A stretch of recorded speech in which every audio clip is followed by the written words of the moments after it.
with Whispers of Grace Healing. I am here to do a vibe check-in, energy update.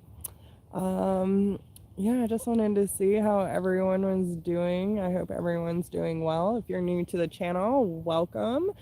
Welcome all my beautiful new subscribers, my graceful healing members, Vibe Tribe. Love you something serious. So, yeah, guys, I just wanted to kind of hop on and talk about things that I've been seeing and witnessing in the collective around the world and my personal experience. Um, there was what day was it? Um,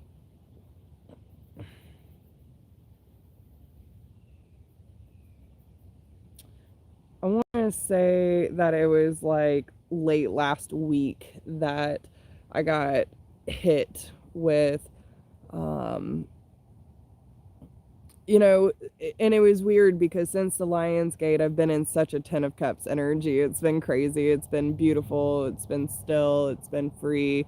Um, it's been a really beautiful experience for me and has opened up a lot of beautiful doors, to be honest. But then all of a sudden I got hit with a trigger and I realized that there's a lot of times we talk about triggers, but we don't necessarily talk about how to move through them. And so I'm going to share a little bit, and this is about, being vulnerable and sharing my process, because how can I share my process if I don't share my experience? So here it goes. With my current living situation, I live with my parents and my mom has a lot of health issues. So, hey, David, how are you? Um, but yeah, Mama Joe has a lot of health issues and, I help out as much as possible.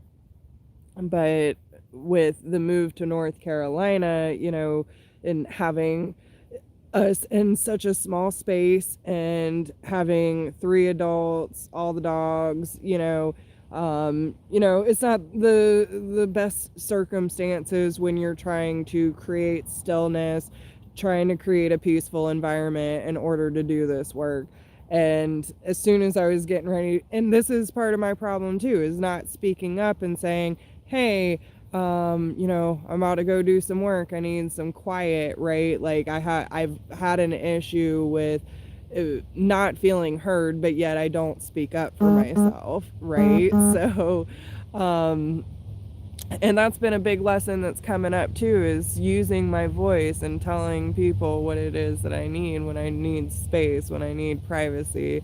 And it's just one of those things. It's a process. Oh, thank you, David. So glad you're joining. But yeah, so I was going to do some work and my stepdad started banging around and it just triggered the shit out of me. It really did. And I was just like, oh my God, I need my own space, which has been a thing coming up and I've been working on it. But it wasn't him that triggered me. It was and this is the process that I go through. Okay, I was feeling the resistance, I was feeling the anger, the frustration of not having enough space to have just a little bit of privacy to do my work. And I took that and went to, okay, well, yes, I need my own space, but what's the real issue here? And it goes back to my limiting belief and the judgment I have towards myself. Even when I was working, 40, 50 hours a week, I still never made enough to truly live on my own. I've tried roommates, didn't really work. I've lived with romantic partners and my husband, and I've always lived with someone else. I've never lived on my own. And due to society tells us, like, that if we're not completely financially independent, then we're failing at life. And it hit me so hard, that failure. Like, I'm at this stage in my life and I still can't financially supply myself. And now I'm actually doing something that I love to do, and I know my mission and I know my purpose, and I'm making a difference. I love what I do. But at the same time, you know, it's very misunderstood and very judged and criticized by a lot of people, and just really, really misunderstood in a lot of different ways. Honestly, it's quite hard to have that conversation with new people when everyone asks, well, what do you do for a living? And then the fact that, you know, this is the least I've ever made in my life, and I am the happiest I've ever been, and it blows people out of the water. Like, how can you have so little in a physical and monetary sense, but yet be so happy? Because the finances and the monetary stuff, just in the end, it doesn't matter. Like, it's what I'm doing with my life. It's the people that I'm surrounding myself with. It's the change and the purpose that I show up with every day. My fucking light, my joy, my happiness. It all matters. It all matters. And I don't need all that stuff to make me happy. And doing this work has made me realize that. But it did, and it hit me so hard. Another thing that happened right around that same time was a strong nostalgic feeling of like old memories. It also showed me too of like just how much I have moved away from the traumatic emotional attachment to my past and my history.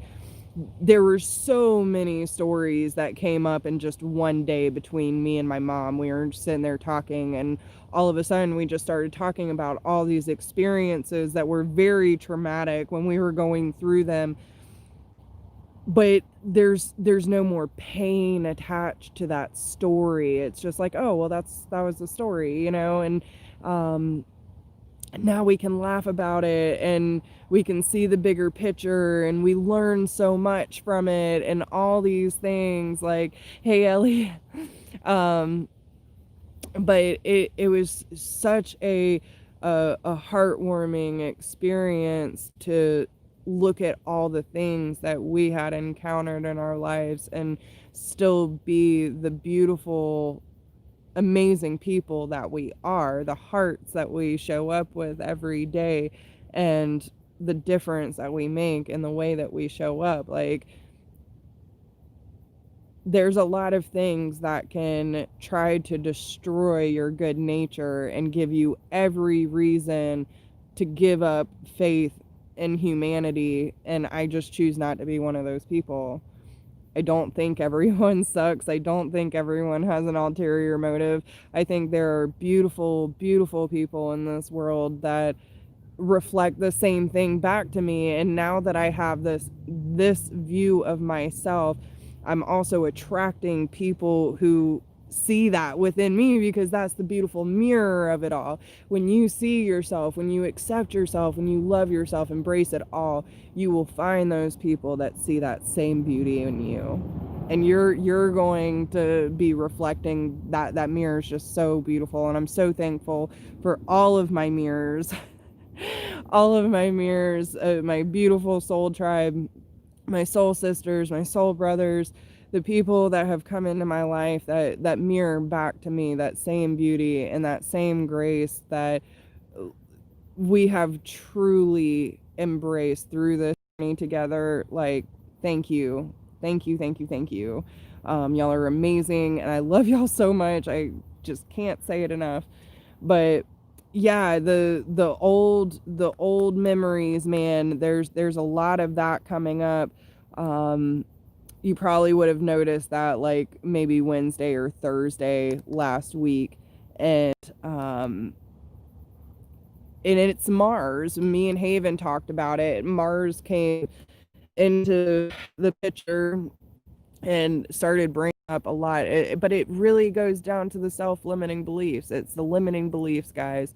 The storylines we attach ourselves to, and it's all about challenging it. It really is. And the choosing, and thank you for saying transmute, because this was something that came up in conversation the other day too.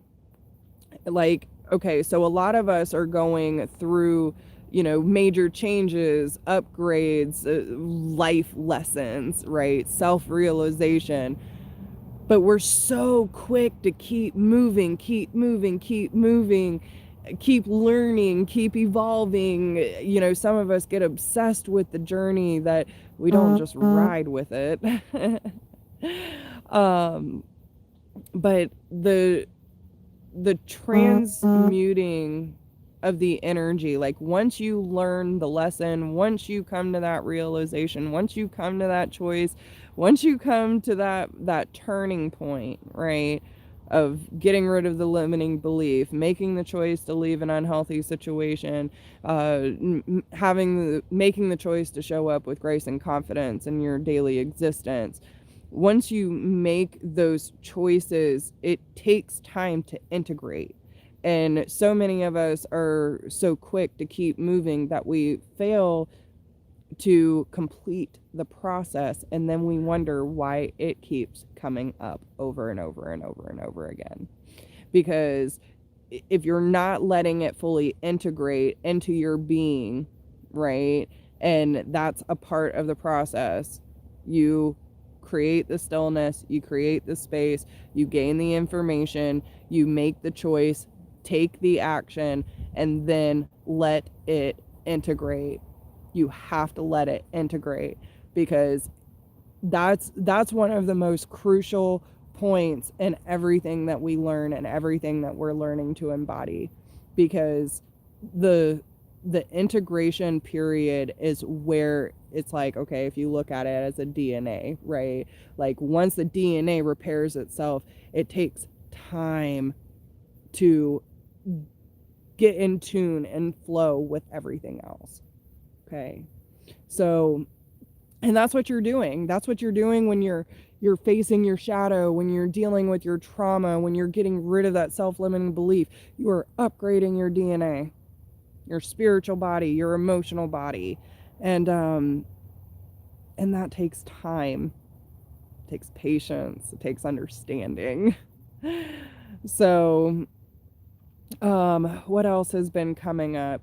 I wanted to get on with Haven because we've been talking a lot about things that are, and connections. Whoo, Lord have mercy, the connections. So listen, guys. Okay, so it's one of those things where, good. So it's, listen, okay. I know that there are a lot of people, that follow tarot, that follow my channel, and there's a lot of people out there that really are having a hard time when it comes to relationships and connections, no matter what that connection is or relationship is. There's a lot of people who are staying in situations that are making them question themselves.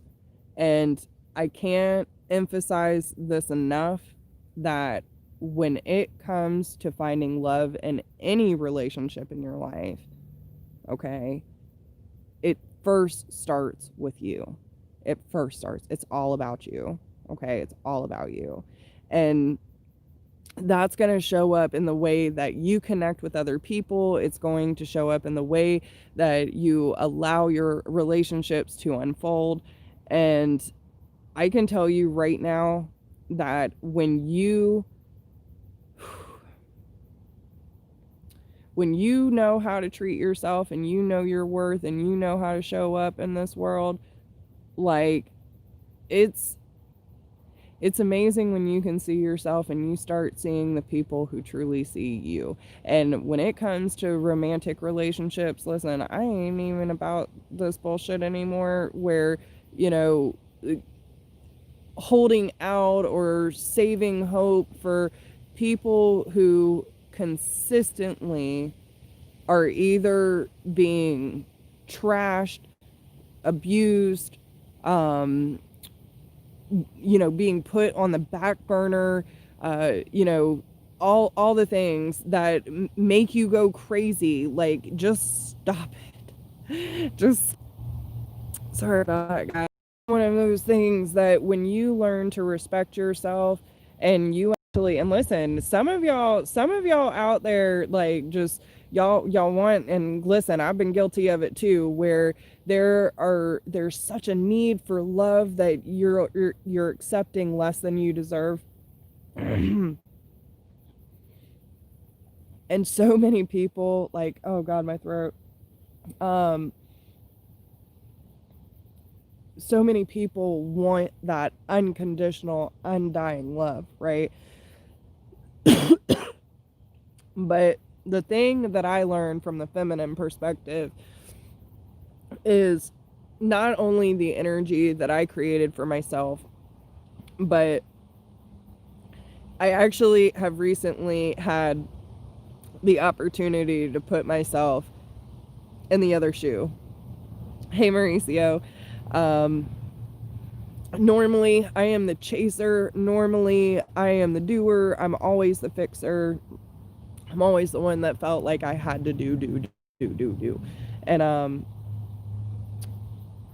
it's actually funny to have someone show up the way, like, to actually show up, to